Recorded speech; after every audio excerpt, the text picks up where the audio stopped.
Ya, shalom para sahabat pelayanan. Ya, kita bertemu lagi di khotbah yang kedua ini. Dan bersyukur karena sekali lagi kita berkesempatan untuk menyampaikan kebenaran firman Tuhan dan hamba percaya ya sedikit sebanyak apa yang disampaikan oleh hamba ini dapat memberkati para sahabat pelayanan yang berada di luar khususnya.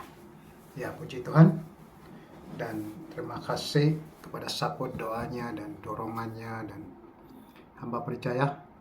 Ya, biarpun firman Tuhan yang dikongsikan ini sederhana, namun yang pasti hamba percaya ia akan memberkati.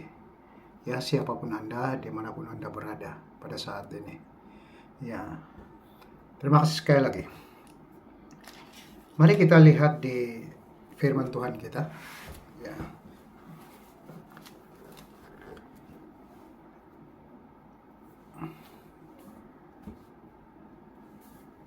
tema kita pada malam ini, gembalakanlah domba-dombaku. Di Yohanes 21 ayat 15 sampai 21. Mari kita baca bersama-sama. Sesudah sarapan, Yesus berkata kepada Simon Petrus, "Simon, anak Yohanes, apakah engkau mengasihi aku lebih daripada mereka ini?" Jawab Petrus kepadanya, "Benar, Tuhan. Engkau tahu bahwa aku mengasihi engkau." Kata Yesus kepadanya, "Gembalakanlah domba-dombaku." Ayat 16. Kata Yesus pula kepadanya untuk kedua kalinya, "Simon, anak Yohanes, apakah engkau mengasihi aku?" Jawab Petrus kepadanya, "Benar, Tuhan. Engkau tahu bahwa aku mengasihi engkau." Kata Yesus kepadanya, "Gembalakanlah domba-dombaku." Kata Yesus kepadanya untuk ketiga kalinya, "Simon, anak Yohanes, apakah engkau mengasihi aku?" Maka sedihlah hati Petrus, karena Yesus berkata untuk ketiga kalinya, "Apakah engkau mengasihi aku?" Dan ia berkata kepadanya, "Tuhan, engkau tahu sesuatu. Engkau tahu bahwa aku mengasihi engkau." Kata Yesus kepadanya, "Gembalakanlah domba-dombaku. Aku berkata kepadamu, sesungguhnya ketika engkau masih muda, engkau mengikat pinggangmu sendiri, dan engkau berjalan kemana saja kau kehendaki. Tetapi jika engkau sudah menjadi tua, engkau akan mengulurkan tanganmu, dan orang lain akan mengikat engkau dan membawa engkau ke tempat yang tidak kau kehendaki." Dan hal ini dikatakannya untuk menyatakan bagaimana Petrus akan mati dan memuliakan Allah. Sesudah mengatakan demikian, ia berkata kepada Petrus, "Ikutlah aku." Mari kita berdoa terlebih dahulu. Haleluya. Tuhan Bapa Surgawi, hamba sangat bersyukur pada malam ini karena sekali lagi diberi peluang untuk mengungsikan firman Tuhan kepada para sahabat pelayanan di luar sana, khususnya pelayan media masa di Tuhan yang semakin hari Tuhan ya semakin meluas, dan hamba percaya ini salah satu daripada cara Engkau Tuhan untuk menyampaikan kebenaran firman Tuhan yang dikhususkan kepada orang Kristen atau para sahabat pelayanan yang berada di luar sana. Dan hamba percaya sedikit sebanyak firman ini akan memberkati mereka semua. Karena pada malam ini hamba percaya inilah tema yang Engkau kehendaki, yaitu gembalakanlah domba-dombaku. Berbicara berbicara tentang domba-domba Engkau Tuhan, berbicara tentang gereja Engkau, peranan gereja Engkau, visi dan misimu di atas muka bumi ini untuk penyelamatan bagi jiwa-jiwa. Terima kasih Tuhan. Biarlah kiranya Engkau memberkati firman ini supaya namamu dipermuliakan dan lebih banyak orang yang mendengar di luar sana. Bahkan Engkaulah Allah yang akan memanggil mereka, menyelamatkan mereka, dan menyatakan kebenaran kepada mereka sehingga setiap mereka tiada terkecuali semuanya akan diselamatkan di dalam nama Tuhan Yesus Kristus. Terima kasih Tuhan. Hanya di dalam nama Tuhan Yesus hamba sudah berdoa. Amin.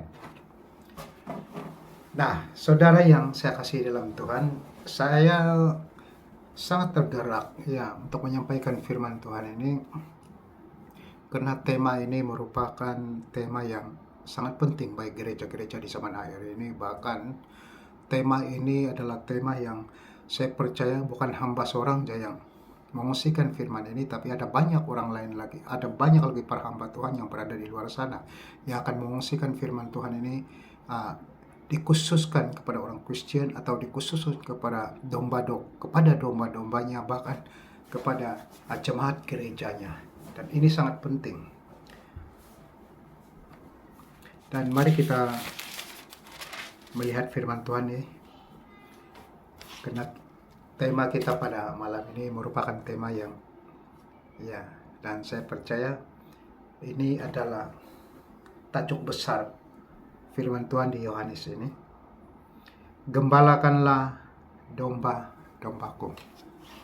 Gembalakanlah domba-dombaku. Nah, ini merupakan satu pernyataan oleh Tuhan Yesus sendiri kepada para muridnya. Dan salah satu daripada muridnya yang dekat dengan dia dan selalu berbicara dengan dia adalah Simon Petrus. Nah, kenapa pada hari-hari ini pengembalaan sangat penting? Karena pengembalaan itu merupakan inti atau wadah yang terpenting dalam pelayanan orang percaya. Karena pengembalaan itu boleh berlaku di mana-mana, baik di gereja, di luar gereja, di rumah, di bus stop, dalam kereta, di padang, di taman, atau di mana-mana saja. Pengembalaan juga merupakan satu ibadah. Walaupun kelihatannya ringkas, mudah, dan banyak orang boleh melakukannya. Pengembalaan ini sebenarnya luas arti dia. Bukan saja kita dapat mengungsikan firman Tuhan melalui Alkitab, tapi di zaman sekarang ini kan boleh mengungsikan firman Tuhan melalui media massa seperti Facebook, Instagram, YouTube, dan sebagainya.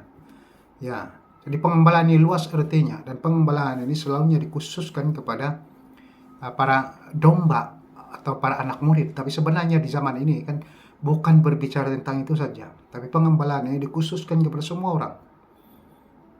Pengembalaan ini kan dalam pengertian saya kan bukan dikhususkan kepada yang dikatakan murid kita saja atau orang-orang kita atau di kalangan jemaat kita atau lewat gereja kita sendiri, tetapi dikongsikan juga kepada orang lain.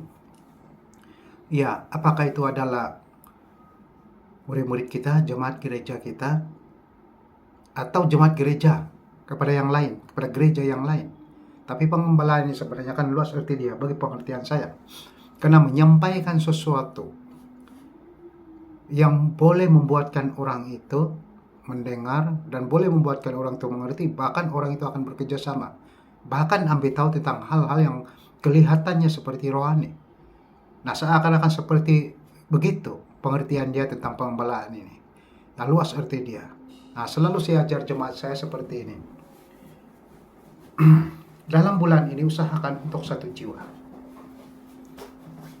Tak kira itu adalah suami kamu, istri kamu, anak-anak kamu, atau kawan kamu, saudara mara, atau siapa saja. Yang penting orang itu rapat dengan kamu. Dan pastikan kamu berbicara selalu dengan dia. Ada hubungan baik dengan dia. Nah, itu yang saya maksudkan. Dan berlakulah pengembalaan seperti firman-firman Tuhan yang disampaikan melalui WhatsApp ataupun bertemu secara pribadi dengan dia, untuk melakukan satu perkongsian firman Tuhan atau dorongan atau apa saja. Artinya di sini kan supaya ada hubungan baik dengan orang yang berkaitan. Nah, itu maksud saya.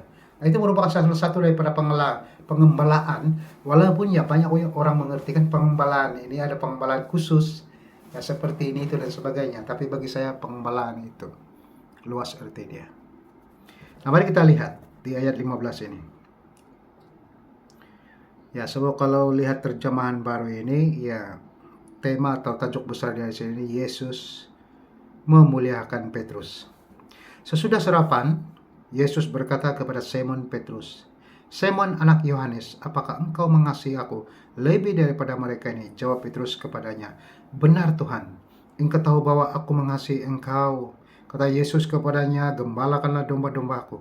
Kata Yesus pula kepadanya untuk kedua kalinya, "Simon anak Yohanes, apakah engkau mengasihi aku?" Jawab Petrus kepadanya, "Benar Tuhan, engkau tahu bahwa aku mengasihi engkau." Kata Yesus kepadanya, "Gembalakanlah domba-dombaku." Kata Yesus kepadanya yang ketiga kalinya, "Simon anak Yohanes, apakah engkau mengasihi aku?" Maka sedih hati Petrus Karena Yesus berkata untuk ketiga kalinya, apakah engkau mengasihi aku? Dan ia berkata kepadanya, Tuhan, engkau tahu segala sesuatu. Engkau tahu bahwa aku mengasihi engkau. Kata Yesus kepadanya, gembalakanlah domba-dombaku. Nah, mari kita berpikir sejenak. Kenapa sangat penting? Gembalakanlah domba-dombaku. Itu pernyataan Yesus sendiri kepada murid dia. Murid yang dia dikasihinya. Ya. Dan murid-murid pertama ini kebanyakannya mereka petani. Orang-orang biasa.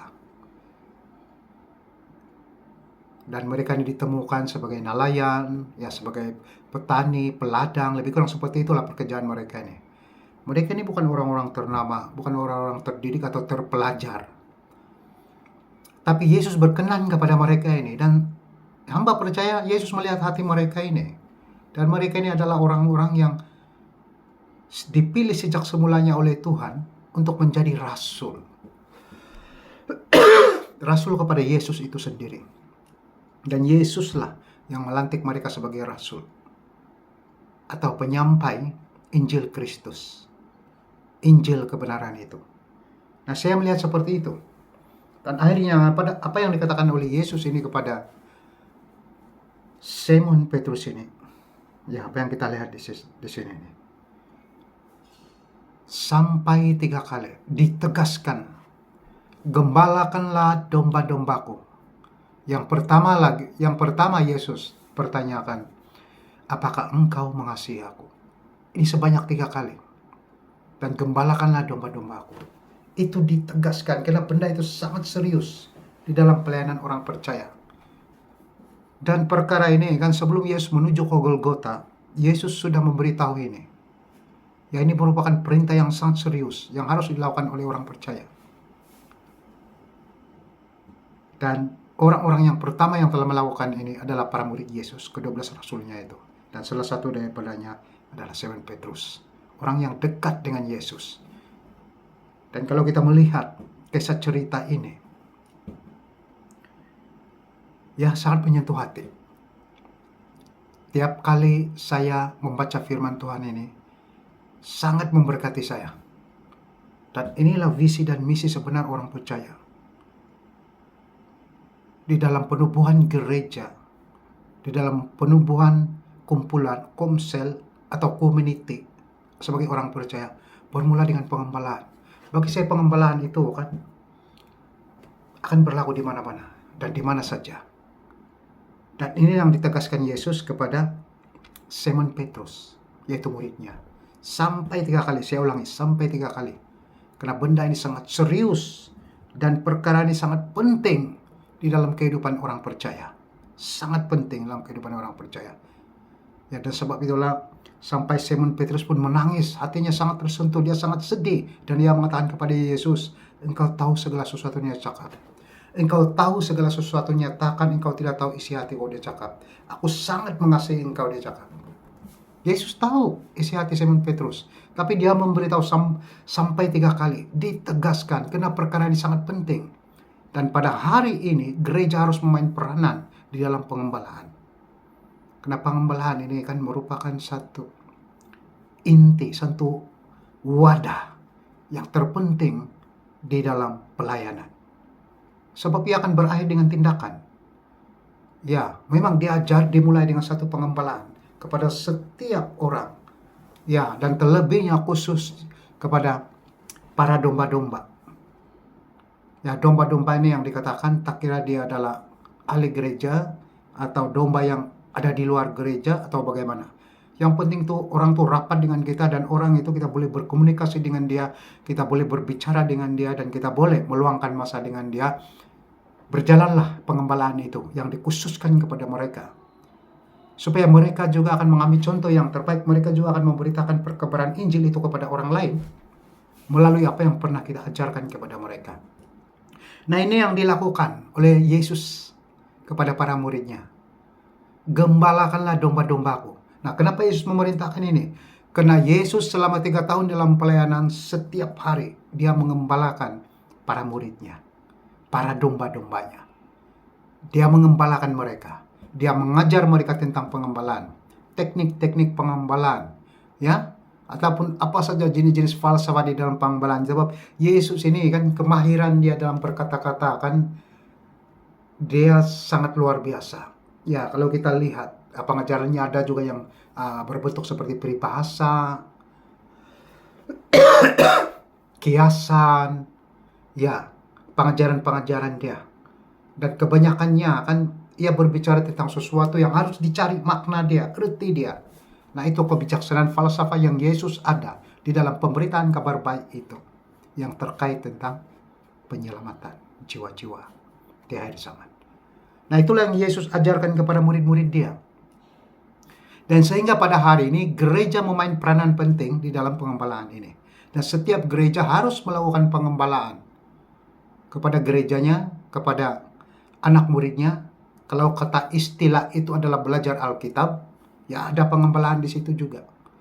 Ya, sebab bagi pendapat pribadi saya, mengajar Alkitab itu salah satu daripada pengembalaan.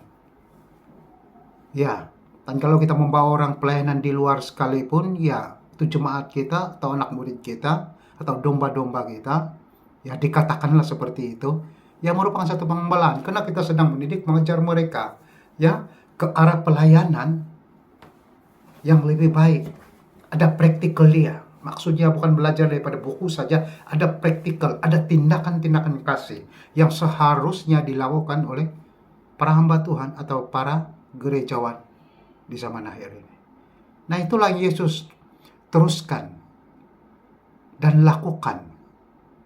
Ya, dan saya percaya itu adalah amanat daripada Allah Bapanya di surga yang telah mengajar dia, ya, mengajar dia dan memberikan dia hikmat, akal budi dan pengetahuan. Ya, secara manusianya Yesus juga perlu belajar. Ya, secara Tuhannya dia tidak perlu belajar lagi karena dia adalah Tuhan, dia adalah firman. Tapi secara manusianya dia juga perlu belajar dan ambil tahu banyak perkara. Ya, sebab kalau kita melihat kehidupan Yesus, Yesus juga sekolah. Nah, zaman kanak-kanak, zaman muda remajanya sekolah. Dia belajar ke gedung Taurat ataupun sekolah Taurat. Dia juga menimba ilmu dia untuk belajar sesuai perintah Musa atau sesuai perintah Taurat itu. Sebagai seorang yang berketurunan berdarah Yahudi, lebih kurang seperti itu. Jadi dia kena belajar Taurat secara manusianya. Tapi secara Tuhannya dia tak perlu belajar lagi. Kenapa? Dia adalah Tuhan. Dia adalah Tuhan, dan Tuhan ini kan dia adalah firman, ya. Dan dia melebihi segalanya, dia berkuasa. Dengan cara apapun, ya sebenarnya dia tak perlu belajar karena dia adalah Tuhan itu sendiri.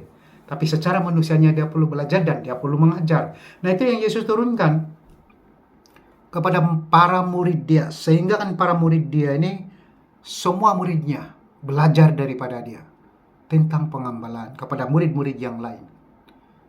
Murid-murid yang dibawa lagi, sehinggalah di zaman Kisah Para Rasul, sehinggalah di zaman sekarang ini. Ya, jadi pengembalaan sangat penting. Ya, bukan saja menguatkan jiwa, menguatkan hati, menguatkan roh, pikiran, dan dia boleh memberikan satu kekuatan baru setiap waktu, khusus kepada orang yang digembalakan, ya dijaga, ya diberi makan firman Tuhan, dididik, ya diajar di dalam pelayanan, supaya mereka bertumbuh dan mereka juga dapat melakukan perkara yang sama seperti mana Yesus lakukan. Itu dilakukan oleh para muridnya, dan itu dilakukan oleh para murid yang lain sehingga di zaman kita. Dan itu juga yang saya lakukan kepada para murid saya, kepada domba-domba saya, dan domba-domba saya melakukan perkara yang sama kepada domba-domba mereka, dan seterusnya. Nah, begitu fungsi dia. Ya, supaya firman Tuhan itu dapat disampaikan dan berterusan. Ya, bukan saja bertujuan untuk penyelamatan, tapi bertujuan untuk menguatkan setiap individu. Ya, orang-orang yang belajar firman Tuhan, dekat dengan Tuhan, supaya dapat melakukan perintah Tuhan itu dengan lebih baik lagi. Begitu pengertian dia, sesuai dengan pemahaman saya tentang pengembalaan. Nah, akhirnya ayat 18 ini, aku berkata kepadamu, sesungguhnya ketika engkau masih muda, engkau mengikat pinggangmu sendiri dan engkau berjalan kemana saja kau kehendaki. Tetapi jika engkau sudah menjadi tua, engkau akan mengulurkan tanganmu, dan orang lain akan mengikat engkau dan membawa engkau ke tempat yang tidak kau kehendaki. Dan hal ini dikatakannya untuk menyatakan bagaimana Petrus akan mati dan memuliakan Allah. Sesudah mengatakan demikian, ia berkata kepada Petrus, ikutlah aku. Nah, Yesus juga berbicara sesuatu yang berkaitan dengan Petrus. Dan saya percaya kenapa Petrus rapat dengan Yesus dan kenapa perkara itu terjadi. Karena itu merupakan satu pernyataan kepada Petrus yang dikasihi oleh Tuhan. Ya, karena ayat yang ke-18 dan 19 ini 19 ini aku percaya ia berbicara tentang kematian Petrus. Ya, sebab kalau sesuai sejarah, sedikit sebanyak yang saya tahu tentang Petrus ini, dia mati disalibkan dengan cara terbalik. Kepalanya di bawah dan kakinya di atas. Dan dia mengatakan kepada kerajaan Romawi, pemerintah pada masa itu. Dan kalau tak silap saya, pemerintah pada masa itu adalah Nero yang sangat kejam. Pemerintah Romawi yang sangat kejam. Banyak menganiaya orang Kristen. Ya, orang-orang Kristen yang disulat, dibakar dan sebagainya. Ya, sangat kejam sekali. Tidak ada peri kemanusiaan. Ya, dan saya percaya itu adalah pekerjaan iblis lah. Ya, dia memakai pemerintah yang seperti itu untuk menzalimi orang-orang Kristen di zaman Petrus. Ya. Dan sebab itu kan ini adalah nubuatan tentang Petrus bahwa dia mati dengan sangat ngeri. Tapi kita percaya kematiannya tidak sia-sia. Karena walaupun dia mati di zaman dia, tapi kita percaya bahwa dia sudah pergi ke surga. Dia sudah diselamatkan. Ya, dan itu salah satu daripada rencana Tuhan, sebab kalau para rasul ini tidak mati seperti itu, mereka tidak menunjukkan kesungguhan mereka. Mereka tidak akan menunjukkan kasih mereka, dan mereka tidak dapat membuktikan bahwa mereka ini dapat menyampaikan Injil itu dengan pengorbanan, termasuk melibatkan nyawa mereka. Jadi bayangkan pengorbanan ini. Bayangkan usaha mereka, bayangkan kalau mereka ini adalah orang-orang yang tidak benar, mereka tidak sanggup mati. Tapi karena Injil itu benar, apa yang mereka sampaikan, dan mereka percaya ada surga yang menanti mereka, ada berkat besar yang menanti mereka, mereka tidak takut mati. Mereka tidak takut. Kata Rasul Paulus, kematian itu adalah keuntungan bagi orang yang percaya. Dan sebab itulah apa yang berlaku kepada Simon Petrus ini merupakan satu keuntungan di dalam kehidupan dia. Walaupun dia diseksa, dia dibunuh, dan dia disalibkan, kepala di bawah dan kaki di atas, kan bagi dia itu satu penghormatan kepadanya. Karena ia berkata kepada kerajaan Romawi ataupun kepada laskar yang sedang menganiaya dia dan dia sedang menghukum dia, ia mengatakan, aku tidak layak disalibkan dengan cara sebagaimana Yesus disalibkan. Aku tidak layak seperti dia.